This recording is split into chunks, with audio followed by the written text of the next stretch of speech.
family, and we've been following the storms from earlier this morning, not only in North Carolina, where a lot of those images were that you were just watching, but also from just outside of Myrtle Beach itself, closer to, say, North Myrtle Beach, some of the communities just inland from there. Woke you up at about 5 a.m. with a bunch of tornado warnings and several confirmed tornadoes with damage, and so you got to really feel for those people. That was recently early in the day from South Carolina to North Carolina with those tornadoes. They continue now in North Carolina, but for everyone that had the damage early, there was an entry point for the rest of this storm. You didn't count on not having a roof on your building, for example, as the rest of Dorian came through. And this is the closest approach of the eye of Dorian.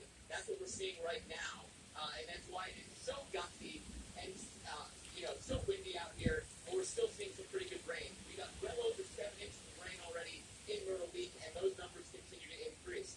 I'm standing next to the dune line, though, and the water from earlier in the day got basically to where I'm standing. There's a bit of a debris line from where the waves got to. Some of them actually lapped up on the dunes. Some of the wave water came through the breaks in the dune where you have those kind of cut-throughs and walkways to some of the hotels. But for the most part, Myrtle Beach did okay and escaped the worst of the erosion and the worst of the surge, largely because of the timing. High tide was at 1:30. We're approaching another low tide cycle now, Mike, and so as we watch those waves retreating, that is helping Myrtle Beach. The proximity to the storm is a big deal, but there's also a curl back to the west where Myrtle Beach sits here in South Carolina, and so that could come as well as the storm's approach. Look at so close. It is a mere, miles of difference from being in that eye wall versus not.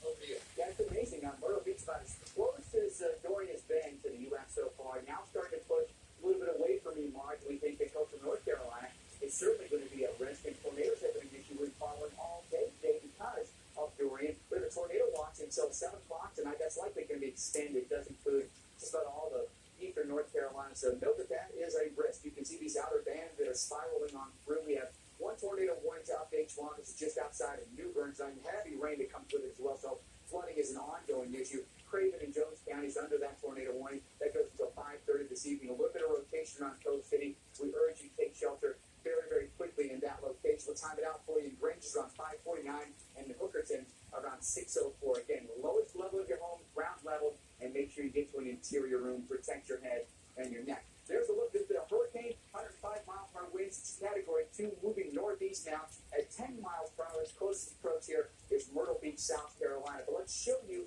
where this thing is going.